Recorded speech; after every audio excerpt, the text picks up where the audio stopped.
O Dedinho de Prosa está voltando e a gente está entrevistando o advogado Ricardo Cérvulo. Doutor Ricardo, e sua infância em Itabaiana, o senhor teve o privilégio, inclusive, de conviver com essas figuras, tipo Sivuca, Abelardo e Jurema, apesar de ser de uma geração diferente, ou não teve contato nenhum com eles? Não, bicho Abelardo, eu não tive contato com ele. Mas Sivuca, sim. Sivuca, eu cresci tendo Sivuca frequentando na casa dos meus pais. E isso, a musicalidade dele, eu tive esse privilégio de papai tomando uma cerveja com ele e tal, recebendo lá em casa, que ele ia sempre quando estava aqui na Paraíba, e eu tive esse privilégio. Inclusive no meu vestibular, né, minha mãe deve estar, se estiver assistindo isso aí, minha mãe pode testemunhar, quando eu passei no vestibular, coincidentemente, Sivuca foi lá em casa. E foi uma festança só. Porque rolou uma sanfoninha? Uma sanfoninha, uma viola, com Glorinha Gadelha, estava lá na oportunidade, que é a esposa de Sivuca. Né? Então teve aquela festa que ele ficou marcado. Isso aí eu vou levar para a sepultura, não esqueço nunca. Então, desses grandes vultos que Itabaiana produziu, eu tive pouquíssimo contato com eles. Mas eu tive mais, eu acho que mais do que ter contato, eu sempre tive esses referenciais. Aliás, você que é de Serraria sabe também disso, que essa qualidade do menino de interior ainda é preservada. Se era outrora, mas ainda hoje é preservada. Que são os valores. A gente está num mundo que a gente perdeu muito de valor. É verdade. Né? Eu fui criado, como você foi criado, a gente passava, ia passear com minha mãe, passava na calçada, de 4 horas, 5 horas da tarde, a gente passava por uma pessoa de idade, se a gente não falasse... É verdade, o cara achava ruim, hein? Volte que e você o pai não passou. mandava, é verdade. Volta que você não passou por um poste, não. Você não passou por um cachorro. Dê boa tarde. Hoje em dia não existe isso. E às vezes no sítio, o sujeito era um pouco mais ignorante, se você não falasse, ele dizia, ei rapaz, você não me viu não, é? Porque isso fez parte do meu dia a dia, do teu dia a dia, né? As pessoas, a coisa está de um jeito que daqui a pouco o poste é quem vai fazer xixi no cachorro. É verdade, né? Eu vi isso, até foi um amigo meu que me falou isso aí, fiquei refletindo. Há uma inversão muito grande de valores. É verdade. O senhor ficou em Itabaiana até que idade e de lá para onde foi? Eu fiquei até 15 anos. De 15 anos eu vim estudar no Colégio Pio X, aqui em João Pessoa. Depois eu fui para o Colégio do... Colégio de Rico, viu? Depois no Colégio 2001. Estudei no Colégio Estadual de Itabaiana. Itabaiana. Não tem como ser rico não, viu? É brincadeira minha. Olha só, eu estudei, o primeiro ano estudei no Colégio Estadual de Itabaiana. Colégio de primeiro e segundo grau, Doutor Antônio Batista Santiago. Eu estudei escola pública, o primeiro ano científico. Na época era científico, agora não sei mais nem como é que é. Já eu também não sei, né? não. A minha época era primário, ginásio e científico. Hoje eu não sei como é que eu fiz o primeiro ano lá e depois estudei em colégio de freira a vida toda e isso, inegavelmente, contribuiu para a minha formação. Né? O colégio de freira? Colégio de freira, sim. Porque tem uma coisa Mas chamada... se o colégio era de freira, o senhor ia ser freira? Como é que... Não, aí vê a educação cristã, vê a disciplina... Não, eu estou lhe perguntando o seguinte, só para a gente, o telespectador entender, Sei. o colégio era de freira. Sei. Como é que o senhor foi parar lá? Administrado por freira. Administrado por freira, entendi. Não colégio misto. Não formava freira, não. Não. Tá, entendi agora. Era colégio de educação cristã. É importante, né? Demais. São conservadores e tal, mas são disciplina. Eu não acredito em lugar que não tem disciplina. Porque a gente tem um romantismo besta que a gente, sabe, está na história do politicamente correto, sabe, que há uma permissividade muito grande. É verdade. Me mostra uma nação que seja desenvolvida, Wellington, que não tenha disciplina.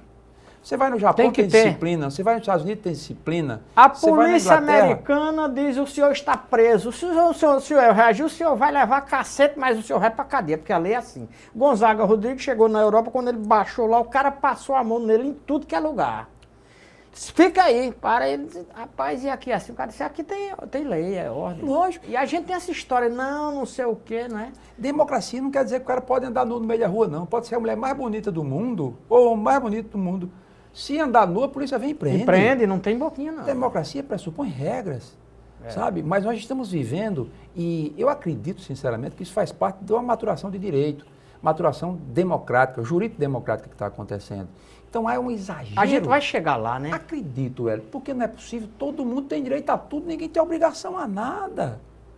Observe que ninguém tem obrigação de nada, não, porque eu tenho direito disso, eu tenho direito daquilo. Sim, amigo, mas você tem que observar você tem que ter algum controle. Isso faz parte das lições básicas do curso de Direito, por exemplo. Você tem que ter para que tenha paz na sociedade. Esse momento, o senhor acha esse um momento crítico do Brasil? A nossa democracia está em teste ou não existe assim? Não, eu acho que a democracia, ela continua. Houve um problema um período de estagnação, que foi a ditadura militar. Inegavelmente, a ditadura militar, ela podou muita coisa. Né? E isso, a produção do conhecimento científico e das liberdades. É verdade. Das liberdades. Que botaram de cientista para fora não está no gibi. Não tenha dúvida. Agora, eu te digo uma coisa. Eu acredito muito na democracia brasileira. Muito. É como andar de bicicleta. Ninguém aprende a andar de bicicleta sem tomar alguns tombos. Você vai aprendendo com as cabeçadas, As cabeçadas, você vota aqui e tudo. Você diz, olha, porque o político brasileiro, né, eu vejo muita gente falando isso, porque é corrupto e tudo. O político brasileiro, ele é um retrato do que a sociedade representa. Como o jornalista é a cara da sociedade e como o advogado é a cara da sociedade. A sociedade nossa, a gente não pode ser diferente dela, né? De jeito nenhum.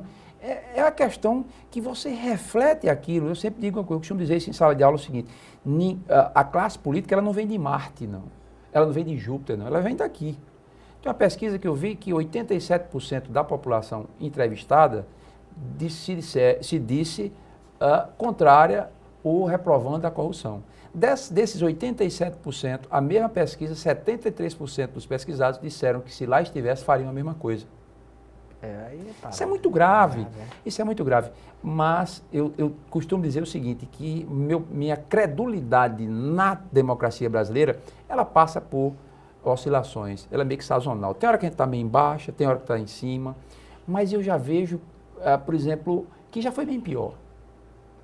Né? Eu vejo o quê? Eu vejo o Ministério Público que começa a trilhar outros caminhos.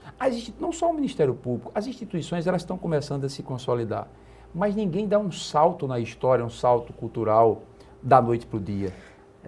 Sem falar, me permita interromper, que essa sensação que a gente tem, que algumas pessoas têm, de que hoje está pior, é porque hoje é tudo transparente, né?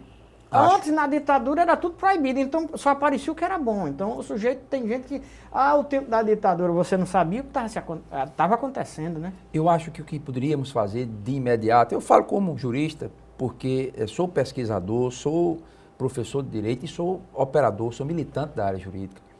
Eu acho que é a permissividade que está errada, sabe? Por exemplo, progressão de regime de pena, sabe? Aqui você começa a cumprir uma pena, daqui a pouco você está na rua. O cara que matou John Lennon, isso aconteceu em 1981.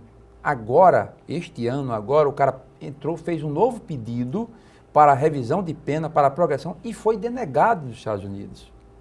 Então, eu sou uma das pessoas que acreditam em penas duras. Há um romantismo muito grande aqui que vai afetar, mais uma vez, eu volto a falar da história da disciplina. Porque a certeza da impunidade, meu caro Wellington, é quem vai incentivar o sujeito a deixar. Não, porque presídio, isso não está tudo errado. Claro, a gente precisa fazer uma reformulação dos nossos presídios. Sabe? A sociedade brasileira precisa fazer um enfrentamento com temas polêmicos, como, por exemplo, a revisão da maioridade penal. O senhor é a favor da... Totalmente a favor da redução da maioridade penal, sabe? Porque tudo que... Existem alguns tabus, né? Alguns mitos, sabe? Que a sociedade precisa enfrentar. Dizer, não, porque isso, só quem vai é fulano, é Beltrano. Não. Aí eu digo uma coisa, se eu te dou uma legitimação ativa, o que é isso? É você ter condição de votar do ponto de vista eleitoral. Você tem 16 anos. O presidente da República. O presidente da República, ele não sabe o que está fazendo. Tem maturidade para isso. O cara dá 10 tiros na cabeça do outro, ele não tem a psique formada para saber o caráter de ilicitude, sabe? Não, porque vai botar o cara dentro do presídio, vai botar o jovem dentro do presídio, faz uma ala separada. Sabe? O que não pode deixar impune, né? O que não pode deixar uma máquina de matar, sabe? Descontrolada, um sujeito com 16 anos, e eu noto que há um conservadorismo no sentido de não se tocar nesse assunto. Há um policiamento ideológico tão forte em torno disso, que toda vez quando você toca nisso, você é reacionário, você é taxado de ser reacionário. Você é reacionário, você é de direita, você é de esquerda, do centro, sei lá o que é.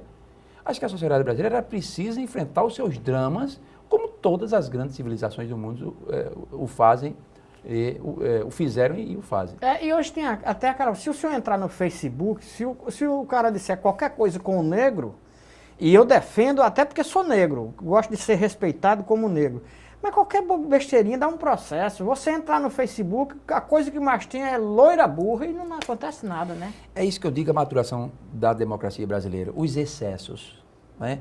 Você começa a se moldar, é que nem um sapato, Wellington. Um sapato, quando você compra, ele está meio apertado no início porque ele é novo. Você começa a usar, ele vai se tomando a forma do teu pé, uma roupa vai tomando a forma, porque ele vai se ajustando à nova realidade. Até porque o direito, ele é fenômeno cultural, ele reflete aquilo que a cultura e o momento histórico-cultural está a clamar. A sociedade não aguenta mais tanto desmando. Nós já passamos da famosa lei do jeitinho brasileiro. Nós estamos passando essa, porque a sociedade não aguenta mais, graças a Deus.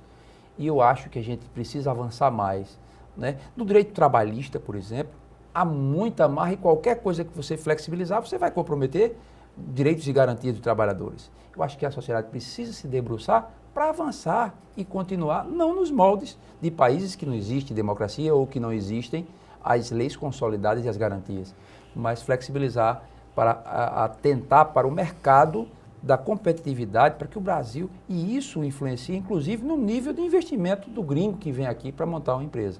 Pois é, o papo tomou outro rumo e a gente não falou ainda da sua história com João Pessoa e um título que o senhor vai receber.